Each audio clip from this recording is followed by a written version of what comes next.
Historical life stories hold the power to transport us across centuries, allowing us to witness the triumphs, struggles, and legacies of extraordinary individuals who shaped the world. They offer not only facts, but also glimpses into the human emotions and decisions that influenced history's course. A channel dedicated to historical life stories brings these narratives to life, weaving together research, anecdotes, and vivid storytelling to make the past engaging and relatable. Through such a platform, audiences can discover the journeys of kings, queens, leaders, inventors, and visionaries whose lives continue to inspire and inform our present. Today's topic of the life of Alexandrina Victoria, who would one day become Queen Victoria, was born on May 24, 1819, at Kensington Palace in London. She was the only child of Edward, Duke of Kent, and Princess Victoria of Saxe-Coburg-Saalfeld. Her father was the fourth son of King George III, which meant that when she was born, she was not immediately seen as a likely heir to the throne. However, circumstances in the royal family would soon make her the central figure in the line of succession. At the time of her birth, Britain was a country in transition, having just emerged from the Napoleonic Wars, and its monarchy was facing public scrutiny, political challenges, and instability. Victoria's life began against this backdrop of uncertainty, and from the very start, she was surrounded by the weight of royal expectations, even though she was just an infant. Her early life was marked by tragedy, as her father died of pneumonia when she was only 8 months old. This left the young Victoria and her mother in a precarious financial and social situation. They lived under limited means compared to other royals, and the child's upbringing was closely supervised by her widowed mother and Sir John Conroy, the ambitious and domineering advisor to the Duchess. It was Conroy who designed what came to be called the Kensington system, a strict and isolating set of rules intended to keep Victoria dependent on her mother and her advisors. She was rarely allowed to play with other children, was never left alone, and was forced to share her mother's bedroom, even into her teenage years. Every aspect of her daily life, from lessons to meals to interactions, was carefully managed. The Kensington system was meant to prepare her for the throne while keeping her under control, but it instead fostered resentment in Victoria and strengthened her sense of independence. Despite the restrictions placed on her, Victoria demonstrated intelligence, curiosity, and determination. She received an education that included languages. She spoke fluent German, French, and English, and she was tutored in history, geography, music, and the arts. Her diaries, which she began keeping at age 13, reveal a lively and inquisitive mind, as well as a strong awareness of her position and destiny. She had a natural sense of dignity and authority that belied her small stature. She was just over 5 feet tall as an adult, and those who knew her as a girl remarked on her seriousness and her strong will. A pivotal moment in Victoria's youth came when she was about 11 years old and became fully aware of her place in the line of succession. At the time, her uncles, George IV and William IV, had no legitimate surviving children. Her awareness that she might one day be queen gave her an early sense of duty. According to one famous anecdote, when she was shown a genealogical chart of the royal family and realized she was next in line after William IV, she is said to have declared with solemn determination, "I will be good." Whether this moment happened exactly as described or not, the story captures the spirit of the young Victoria, who even as a child understood the responsibilities that might await her. When William III ascended the throne in 1830, after the death of George V, Victoria became the recognized heir presumptive. However, her youth and vulnerability made her mother and Conroy eager to exert influence over her, hoping to rule through her should she ascend the throne as a minor. This created tension within the royal family, particularly between the Duchess of Kent and the King. William III resented their control over Victoria and publicly expressed his wish to live long enough so that Victoria would come of age before inheriting the crown. He succeeded in doing so, living until 1837, just weeks after Victoria turned 18, thereby ensuring that she would ascend the throne as an adult in her own right, and not as a child under a regency dominated by her mother and Conroy. The early years of Victoria's life shaped her character profoundly. The loss of her father meant that she grew up without a paternal figure, while the oppressive Kensington system bred in her a fierce desire for independence and autonomy. These experiences made her both emotionally vulnerable and remarkably resilient. She learned to rely on her own instincts and to assert herself against those who sought to control her. This determination would become evident as soon as she became queen, when she distanced herself from Conroy and took steps to assert her authority as a sovereign ruler. Her accession to the throne on June 20, 1837, marked the end of her difficult childhood and the beginning of her long reign. At the age of 18, she was awakened early in the morning with the news that King William III had died and that she was now queen. The moment was monumental not only for Victoria, but for the nation, which welcomed the idea of a young, fresh monarch after years of aging kings with tarnished reputations. The people were captivated by her youth and innocence, and Victoria herself embraced her new role with a sense of purpose that had been developing in her since childhood.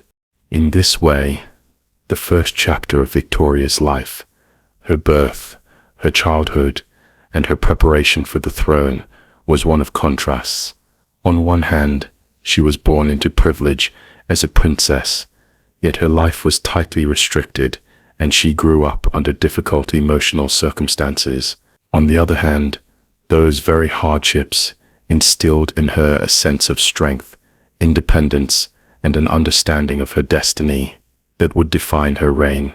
Her early years were the foundation upon which the Victorian era was built, shaping her into a monarch who could balance tradition with change and personal emotion with public duty.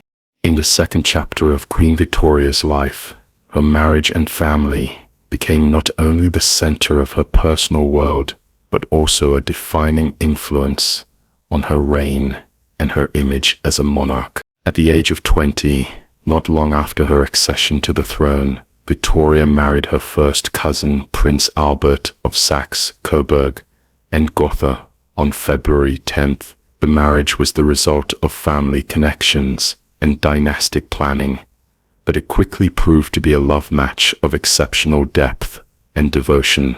Victoria had met Albert for the first time in 1836, when he visited England with his brother, and though she was young, she was immediately charmed by his intelligence, good looks, and gentle character. Their paths crossed again in 1839, and soon after, Victoria proposed to him herself, a unique privilege she held as queen. She recorded in her diary the great joy she felt in his company, calling him her angel, and expressing how deeply she was moved by his affection. The wedding itself was a grand affair held at the Chapel Royal in St. James's Palace. Victoria wore a white dress made of silk satin, trimmed with hommace, setting a fashion trend that endures to this day, as brides around the world continue to wear white gowns. The union was not just a personal milestone, but also a symbolic moment for the monarchy. It projected an image of stability, romance, and domestic virtue at a time when the monarchy was working to regain respect and popularity. Victoria and Albert's marriage would come to represent the ideal of a devoted family life, something that resonated deeply with Victorian society, which prized morality and duty. Their partnership was not without its challenges. Victoria, who had ruled independently for 3 years, initially struggled with balancing her identity as sovereign with her role as wife. Albert, for his part, found it difficult to define his place as the consort of a queen in a society and political system that offered him no official authority. However, over time, the couple forged a remarkable partnership in which Albert played a crucial role as Victoria's confidant and advisor. He immersed himself in state matters, education, science, and the arts, and Victoria relied heavily on his judgment. Their private correspondence shows a marriage built on mutual respect, admiration, and a shared sense of duty to the nation. Family life quickly followed their marriage. The couple had 9 children between 1840 and 1857, a fact that not only defined Victoria's private life, but also influenced the politics of Europe for generations. Their first child, Victoria, Princess Royal, was born in 1840, followed by Albert Edward, who would later become King Edward VII.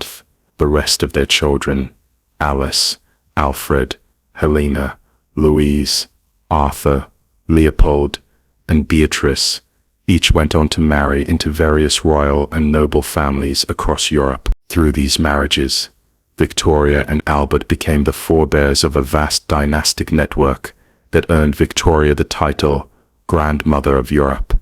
Her descendants occupied thrones in Germany, Russia, Greece, Norway, Spain, and beyond. However, this interconnectedness of European royalty, far from guaranteeing peace, also played a role in the tangled alliances that led to World War I. Despite the outward image of a happy royal household, Victoria's feelings about motherhood were complex.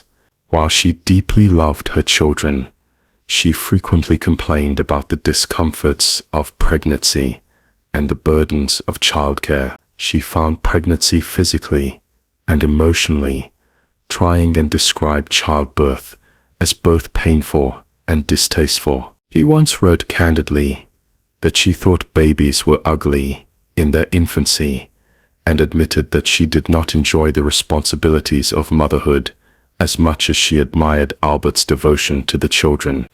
Nonetheless, she remained proud of her family and carefully oversaw the marriages and futures of her children, using them as instruments of diplomacy as well as personal bonds. Albert was a devoted father and took an active role in his children's upbringing. He emphasized discipline, education, and moral instruction, hoping to raise them to embody values of responsibility and service. He personally supervised their studies and often sought to shield them from the pomp of court life in favor of a more private, simple family atmosphere. Victoria admired this, but also occasionally felt jealous of the children's attachment to their father, especially since she relied on Albert so heavily in matters of state and personal stability. The public perception of Victoria and Albert's family life was immensely positive. The image of the Queen as a loving wife and devoted mother helped soften the monarchy's reputation, contrasting with the scandals and extravagance that had surrounded her predecessors. Their family was held up as an example of moral respectability and middle-class values, ideals that were at the heart of Victorian society. The public admired the Queen, not just as a sovereign, but as the matriarch of a model household. This contributed greatly to the popularity of the monarchy in the 19th century, and it reinforced the bond between the crown and the people. Their marriage, however, was also shaped by Victoria's dependence on Albert. She trusted him deeply in matters of governance and leaned on his counsel in political affairs. Albert's interests in science, industry, and the arts brought him into close collaboration with figures of the age, and his vision culminated in the Great Exhibition of 1851, an international showcase of progress that was held in the Crystal Palace. This event symbolized the couple's shared belief in progress, innovation, and Britain's role as a global leader. Victoria took pride in his accomplishments and never ceased to express her admiration for his intellect and character. The bond between Victoria and Albert was tested at times by differences of temperament and strong wills. Victoria could be fiery and emotional, while Albert was methodical and rational. Their quarrels, often recorded in her diaries and letters, were passionate but usually short-lived, and reconciliation always followed. Their love endured these strains, deepening over the years, until Albert's untimely death in 1861. His passing devastated Victoria, but during the 2 decades they had together, their marriage had already transformed not only her personal life, but also the public image of the monarchy. In this chapter of her life, Victoria's marriage and family became inseparable from her identity as queen. Albert was her partner, advisor, and emotional anchor, while their children extended her influence across Europe. Their family life created a new ideal of monarchy rooted in domestic virtue, stability, and morality. Though she sometimes struggled with the demands of motherhood, her devotion to her husband and her pride in her children shaped the narrative of her reign. In marrying Albert and raising a family, Victoria found both joy and challenge, and through that experience, she helped redefine what it meant to be a monarch in the modern age. The reign of Queen Victoria is remembered as a period of profound change and extraordinary achievements, so much so that the entire age came to bear her name. The Victorian era. When Victoria ascended the throne in 1837, Britain was already on the path of rapid industrial and social transformation. But over the 6 decades of her reign, the country evolved into the world's foremost global power. The Industrial Revolution reached its height. The British Empire expanded to cover nearly a quarter of the globe, and society underwent sweeping reforms that altered the lives of millions of people. Victoria's role in all of this was not always one of direct action. She was, after all, a constitutional monarch with limited political authority, but her presence, character, and symbolic position gave cohesion to these developments and made her reign a defining chapter in modern history. One of the most remarkable aspects of her era was the scale of industrial progress. During Victoria's lifetime, Britain became the workshop of the world, with advances in steam power, mechanized manufacturing, and new modes of transport. Railways spread rapidly across the nation, shrinking distances and revolutionizing trade, travel, and communication. By the 1850s, an extensive railway network connected cities and towns, allowing goods, newspapers, and people to move at speeds that had been unimaginable just a generation earlier. The telegraph also emerged as a powerful tool of communication, linking different parts of the empire and allowing for faster political and military coordination.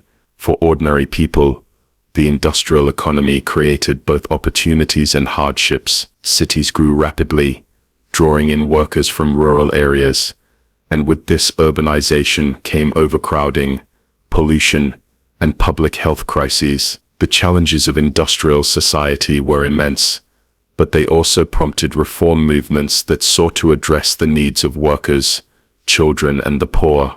Victoria's reign coincided with the rise of political reforms that gradually expanded democratic participation in Britain.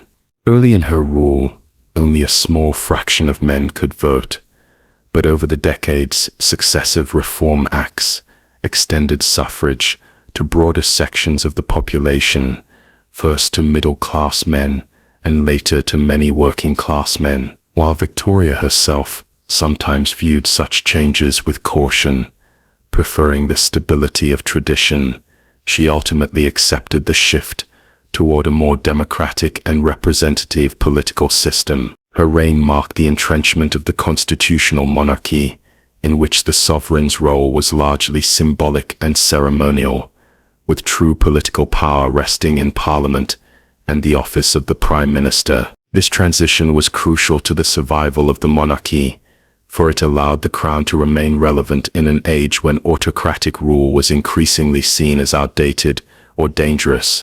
Culturally, the Victorian period was marked by extraordinary dynamism. Literature flourished with figures such as Charles Dickens, the Bronte sisters, and Alfred Tennyson giving voice to the hopes, struggles, and moral dilemmas of the age. Scientific inquiry challenged traditional beliefs, most famously with Charles Darwin's theory of evolution, which provoked heated debates, but also reflected the era's spirit of curiosity and progress. Social reformers such as Florence Nightingale transformed nursing and public health, while campaigns to improve education, housing, and labor conditions slowly gained traction. Victoria herself did not drive these changes, but her long reign provided a sense of continuity in a world that was constantly shifting. Her approval of public events, charitable causes, and cultural endeavors lent royal dignity to movements that otherwise might have been overlooked. One of the most iconic moments of her reign was the Great Exhibition of 1851, which was held in the Crystal Palace in Hyde Park. Organized largely through the vision and determination of Prince Albert. The exhibition showcased exterior inventions, art, and craftsmanship from around the world. It was a celebration of progress and modernity, drawing millions of visitors and cementing Britain's image as the leader of global innovation. Victoria took immense pride in the event, recording her excitement in her journals and attending with her family. The Great Exhibition was not just a display of technology. It symbolized the optimism of the Victorian age and the belief in human achievement and advancement. On the global stage, Britain expanded its empire dramatically during Victoria's reign. By the end of the 19th century, the empire stretched across continents, encompassing territories in Africa, Asia, the Caribbean, and the Pacific. India became known as the jewel in the crown of the British Empire, and in 1876, at the urging of Prime Minister Benjamin Disraeli, Victoria accepted the title Empress of India. This gesture reflected both her pride in imperial expansion and the central role the empire played in Britain's identity during her reign. The empire brought wealth, resources, and prestige to Britain, but it also carried contradictions, as it was built on conquest, colonization, and the subjugation of peoples. Victoria herself expressed a genuine interest in the cultures and peoples of the empire, though she often viewed them through the paternalistic and hierarchical attitudes common to her time. Her personal relationships with political leaders also influenced the course of her reign. Victoria had a particularly strong bond with Lord Melbourne, her first Prime Minister, who became a fatherly figure and guided her in her early years on the throne. Later, she developed a warm and almost playful relationship with Benjamin Disraeli, whose flattery and charm endeared him to her. In contrast, her dealings with William Gladstone were often strained. She found him too serious and moralizing, even though he was one of the era's most influential statesmen. These relationships did not change the balance of political power, but they reveal how Victoria navigated her constitutional role while still leaving her personal mark on the politics of her time. The Victorian era also saw social reforms aimed at improving the lives of the working classes. Child labor laws were strengthened, working hours were regulated, and efforts were made to provide education to a broader segment of society. Public health initiatives sought to address the appalling conditions of urban life, particularly after outbreaks of cholera and other diseases. The slow but steady progress of these reforms reflected the tension between industrial capitalism and the growing recognition of social responsibility. While Victoria did not lead these reforms herself, her reign came to symbolize an age of both progress and moral earnestness, and she lent royal recognition to many causes through patronage and public appearances. By the time of her Golden Jubilee in 1887 and her Diamond Jubilee in 1897, Queen Victoria was celebrated not just as a monarch, but as a living symbol of continuity, stability, and the grandeur of the British Empire. The Diamond Jubilee, in particular, was a spectacle that brought together representatives from across the empire, emphasizing Britain's global reach and Victoria's role as the matriarch of a vast and diverse dominion. The achievements of the Victorian era cannot be attributed to Victoria alone, but her reign provided the unifying thread through decades of extraordinary change, industrial progress, political reform, cultural innovation, and imperial expansion, all unfolded under her watch. Her symbolic role as queen gave cohesion to these developments, and her personal qualities, duty, resilience, and dignity helped shape the monarchy into an institution that could endure in a modern, democratic society. Through her long reign, she became the face of an age that believed in progress, industry, and empire, leaving a legacy that still resonates today.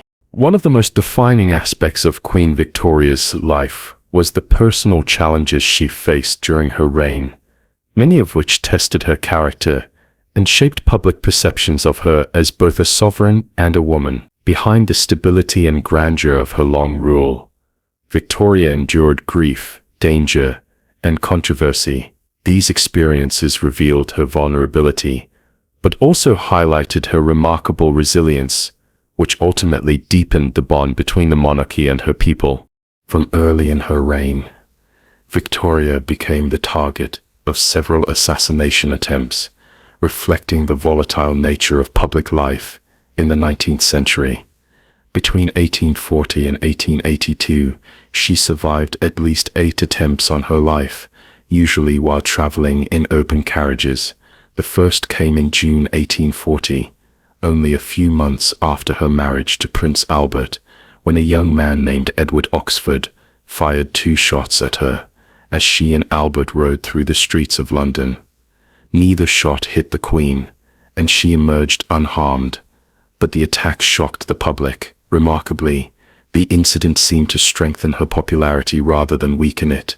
People were impressed by her composure and courage, and when Oxford was tried and found not guilty by reason of insanity, the case stirred debates about law and security. Subsequent attempts followed, including attacks by would-be assassins John Francis and John William Bean. Yet each time Victoria responded with resilience. After one attempt, she even insisted on riding again in an open carriage the very next day to show that she would not be cowed by threats. This defiance contributed to the public image of her as a queen of immense bravery and fortitude. However, no challenge she faced was greater than the personal devastation brought on by the death of Prince Albert in December 1861.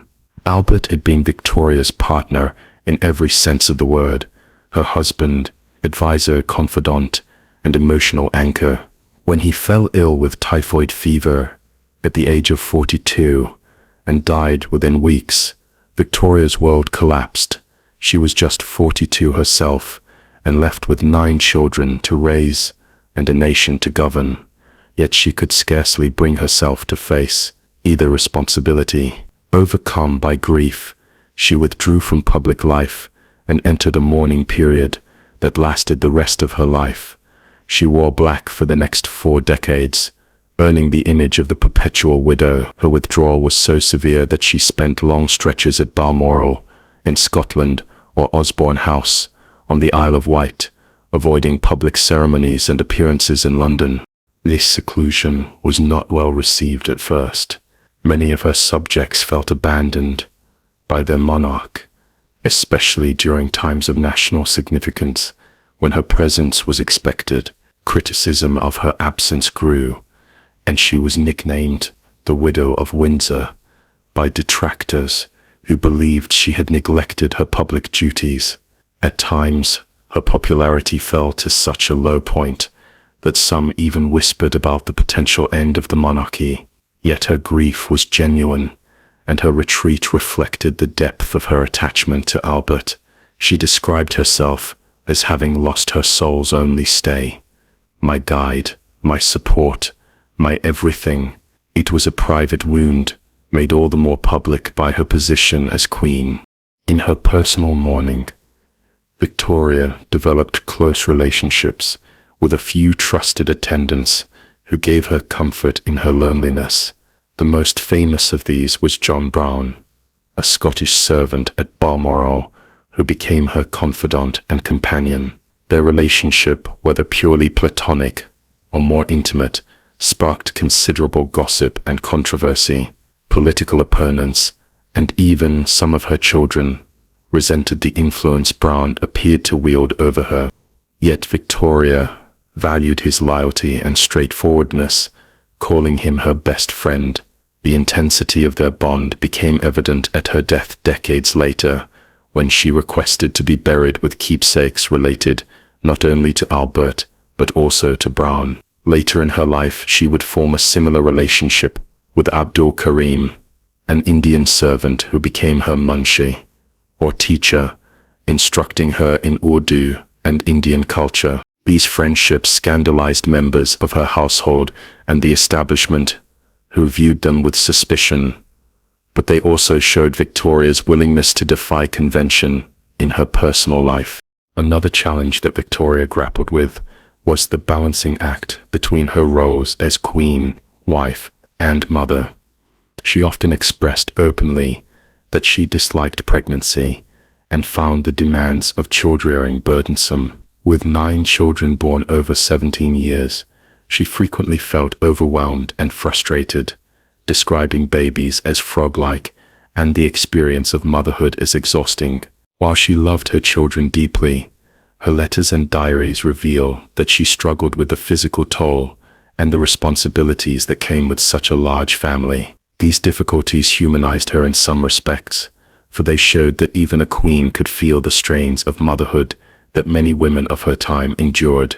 At the same time, her ambivalence clashed with Victorian ideals of maternal devotion, creating tension between her public image as the matriarch of the nation and her private struggles with domestic life. Victoria also faced the challenges of political conflict and personal friction with her prime ministers. While she had warm relationships with some, such as Lord Melbourne and Benjamin Disraeli, she clashed bitterly with others, particularly William Gladstone. Her impatience with Gladstone's seriousness and moralizing contrasted sharply with her admiration for Disraeli's charm and flattery. These personal dynamics sometimes made governance more difficult, as Victoria could be stubborn and outspoken in her opinions. She was, however, astute enough to know the limits of her constitutional role and never overstepped the boundaries of her power, even when she disagreed strongly with her ministers. This ability to balance her personal feelings with her duties was another test of her resilience. Through all of these trials, assassination attempts, the death of her beloved husband, the struggles of motherhood, and the conflicts of politics, Victoria endured with a combination of determination and deep emotional intensity. Her challenges were magnified by her position as queen, for every grief and controversy was lived in the public eye, yet her survival through them and her ability to maintain the monarchy's place at the heart of British life ultimately reinforced her legacy. By confronting danger with courage, mourning with authenticity, and conflicts with a sense of duty, she became a symbol of endurance in an age of constant change. The later years of Queen Victoria's reign were marked by a remarkable transformation in both her personal standing and the public's perception of her. Having endured the despair of widowhood and the criticism that followed her long retreat from public life after Prince Albert's death, she gradually re-emerged as a central figure in national and imperial identity. These decades saw her celebrated not only as the monarch of Britain, but also as a symbol of continuity, stability, and unity across the vast British Empire. 2 grand events, her Golden Jubilee in 1887 and her Diamond Jubilee in 1897, captured the essence of her later reign, serving as public demonstrations of both her longevity and Britain's global power. By the 1870s and 1880s, Victoria had regained much of the popularity she had lost during her years of mourning. This resurgence was due in part to the passage of time and the public's respect for her enduring grief, but also to her growing role as a grandmotherly figure who embodied the virtues of duty and constancy. Her advancing age softened her image, transforming her from a young queen often scrutinized for her decisions into a revered matriarch admired for her perseverance. The British people, who had once accused her of neglecting her duties, came to see her as a living symbol of national unity. During these years, Victoria also embraced her role as Empress of India, a title conferred upon her in 1876 under the guidance of Prime Minister Benjamin Disraeli. She took great pride in the imperial connection, cultivating a personal fascination with Indian culture and even learning Urdu through her servant Abdul Karim, whom she affectionately called her Munshi. This relationship, while controversial among courtiers and politicians, underscored her personal interest in the empire and reinforced her image as a ruler whose influence extended far beyond Britain's shores. In her later life, she increasingly identified with her role as the sovereign of a global empire, and her jubilees became occasions to showcase that imperial might. The Golden Jubilee of 1887 was the first great public celebration of her reign, marking 50 years on the throne. It was a momentous event attended by royals and dignitaries from across Europe and beyond. The celebrations began with a Thanksgiving service at Westminster Abbey, attended by Victoria, members of her family, government officials, and foreign rulers. The spectacle symbolized not only her personal longevity, but also the endurance of the monarchy itself through decades of upheaval and progress. London was decorated with flags, flowers, and illuminations, and crowds of ordinary people filled the streets to catch a glimpse of their queen. Although Victoria was by then elderly and somewhat frail, her presence at the ceremonies rekindled public affection. The event was as much a celebration of Britain's industrial, cultural, and imperial achievements as it was of Victoria herself, reinforcing the bond between sovereign and subjects. A decade later, the Diamond Jubilee of 1897 surpassed even the grandeur of the Golden Jubilee. It was an unprecedented celebration, marking 60 years on the throne, and it captured the imagination of not only Britain, but the entire empire. The Diamond Jubilee was designed as an imperial festival, highlighting the unity and strength of Britain's overseas dominions and colonies. Representatives from India, Africa, Canada, Australia, and the Caribbean marched in grand processions, displaying the diversity and reach of the empire under Victoria's rule. For many observers, the sight of soldiers and officials from across the globe gathered in London was a visual reminder that the sun truly never set on the British Empire. One of the most memorable moments of the Diamond Jubilee was the procession through the streets of London. Victoria, unable to ride a horse because of her age and mobility issues, was carried in an open carriage, accompanied by troops from Britain and its colonies. The streets were lined with cheering crowds, and the atmosphere was one of almost overwhelming national pride. The celebrations culminated in a service of thanksgiving at St. Paul's Cathedral, held outdoors so that the Queen, seated in her carriage, could participate without having to ascend the steps.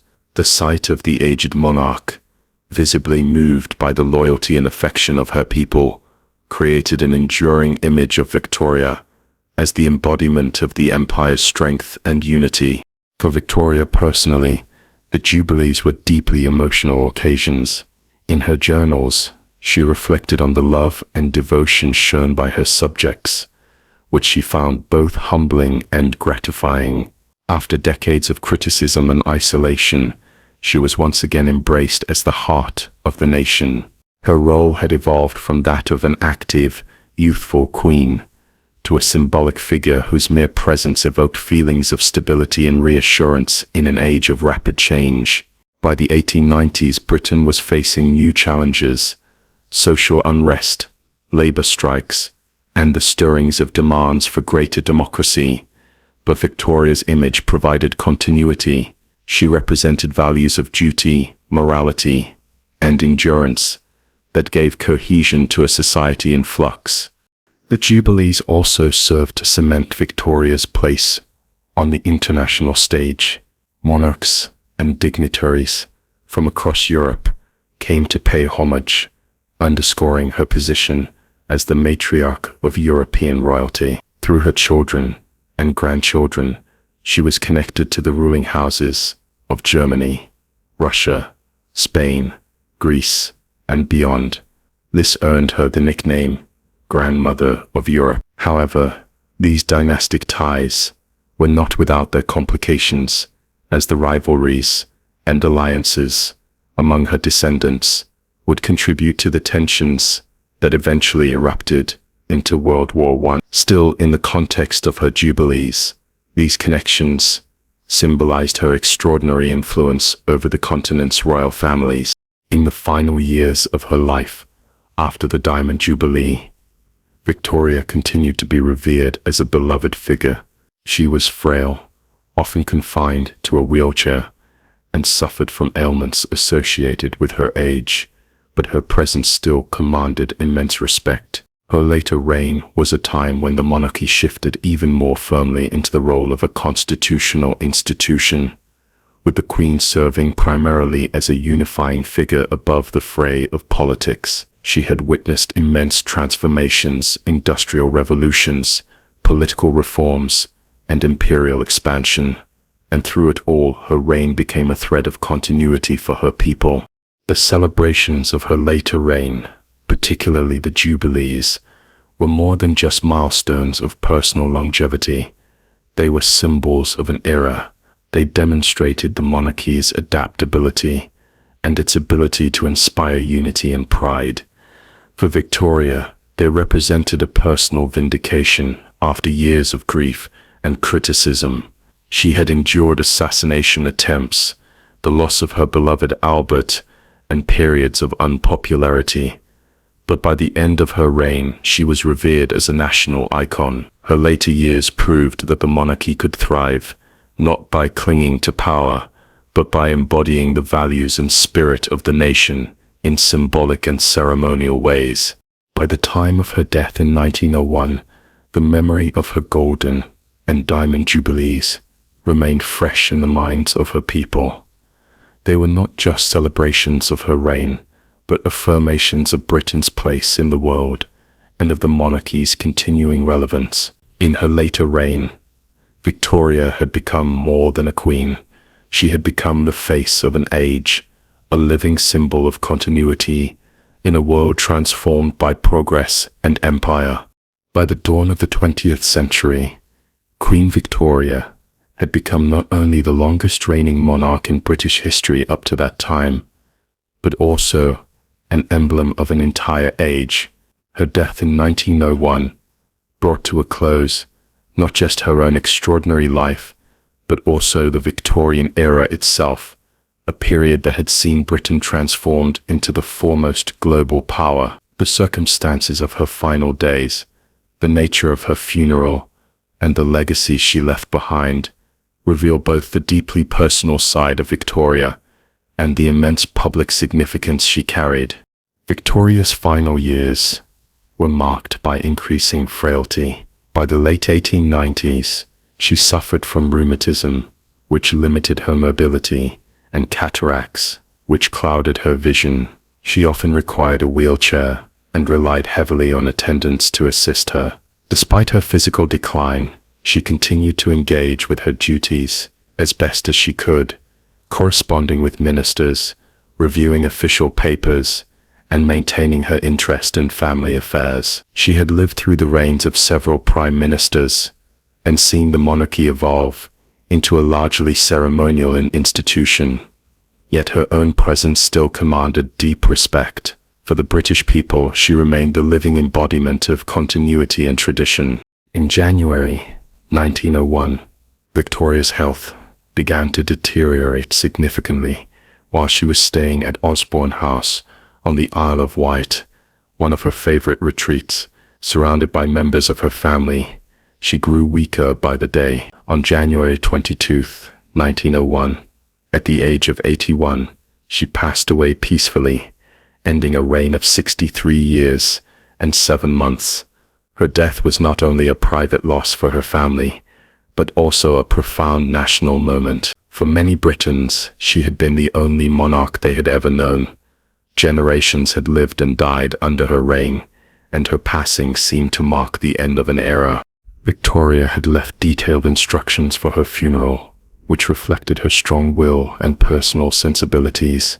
Unlike the somber black attire usually associated with mourning, she requested to be dressed in white, symbolizing purity and perhaps a reunion with her beloved Prince Albert in the afterlife. She asked to be buried with cherished personal mementos, including Albert's dressing gown and a plaster cast of his hand, in a gesture that revealed her deep personal attachments. She also included items connected to John Brown, her Scottish servant and confidant, with whom she had shared a close companionship after Albert's death. These intimate requests demonstrated the human side of a queen often seen as austere and remote in public. Her funeral was a grand affair that combined military pageantry with solemn ceremony, reflecting both her role as the head of state and her personal wishes. The cortege carried her body from Osborne House to the mainland, where it was transported by train to London. Thousands lined the right to pay their respects, and the atmosphere was heavy with both grief and reverence. The funeral service was held at St. George's Chapel, Windsor, and Victoria was interred beside Albert in the Royal Mausoleum at Frogmore, fulfilling her lifelong wish to be reunited with him in death. The legacy Victoria left behind was vast and multifaceted. On a personal level, she was the matriarch of Europe, with her children and grandchildren married into royal families across the continent. Her eldest daughter became the mother of Kaiser Wilhelm II of Germany. Her second son became Duke of Saxe-Coburg and Gotha, and her descendants occupied thrones in Spain, Greece, Norway, and Russia. This web of dynastic connections earned her the affectionate title Grandmother of Europe. Ironically, these very family ties would not prevent the rivalries and conflicts that culminated in World War I, just 13 years after her death. Still, her dynastic influence shaped the political landscape of Europe for decades. In terms of national legacy, Victoria's reign redefined the monarchy. She had ascended the throne as a young and inexperienced girl at a time when the monarchy's reputation had been tarnished by scandals and excesses. Through her long reign, she transformed the crown into a symbol of moral virtue, stability, and continuity. By gradually accepting her role as a constitutional monarch with limited political authority, she ensured that the monarchy remained relevant in a modern, democratic society. Her image as a devoted wife and mother, despite her private misgivings about motherhood, resonated with the Victorian ideals of domesticity and morality. In this way, she gave the monarchy a new foundation, one that emphasized symbolic representation rather than direct power. The Victorian era itself became synonymous with progress, empire, and cultural dynamism. During her reign, Britain experienced the full flowering of the Industrial Revolution, with railways, factories, and innovations reshaping daily life. Social reforms slowly improved conditions for workers and the poor, and new scientific discoveries challenged old beliefs. Culturally, writers like Dickens and Tennyson, thinkers like Darwin, and reformers like Nightingale defined an age of exploration, creativity, and moral debate. Victoria's reign did not cause these changes directly, but her long presence provided a unifying thread through decades of upheaval. Her name came to symbolize the age itself, embedding her legacy in the very identity of 19th century Britain. The expansion of the British Empire under Victoria's rule also formed a key part of her legacy. By the time of her death, the empire spanned nearly a quarter of the globe, encompassing territories in Africa, Asia, the Caribbean, and the Pacific. Her adoption of the title Empress of India in 1876 highlighted Britain's imperial dominance and gave her personal association with the empire's grandeur. Yet her legacy in this regard is complex. While many in Britain celebrated the empire as a source of pride and prosperity, it was also built on conquest, exploitation, and inequality. The imperial dimension of her reign continues to be debated, but there is no doubt that Victoria became a symbol of Britain's global reach. Another dimension of her legacy lies in her personal writings and reflections. Victoria kept journals throughout her life, producing millions of words that provide invaluable insight into her thoughts, emotions, and experiences. Although many of these journals were edited or destroyed after her death by her daughter Beatrice, they still offer a vivid picture of a monarch who was deeply human, emotional, opinionated, and passionate. These writings remind us that behind the image of the stern queen dressed in black was a woman of immense feeling and vulnerability. When she died, the mourning for Victoria extended far beyond Britain, across the empire. In India, Canada, Australia, and Africa, ceremonies were held to honor her memory. Newspapers around the world reflected on her reign and its significance, acknowledging her as a monarch who had not only presided over an empire, but had also become a symbol of an age of progress and empire building. The grief was genuine, for she had been a constant presence in the lives of her people for over 60 years. Her son, Edward VII, succeeded her, ushering in the Edwardian era, which would prove very different in tone and style from his mother's reign. Yet Victoria's legacy endured, not just in the name given to the age she defined, but in the institution of the monarchy itself, which she had helped stabilize and adapt for a new century. To this day, her reign is remembered as one of the most consequential in British history, and her life story remains a testament to the power of resilience, duty, and continuity.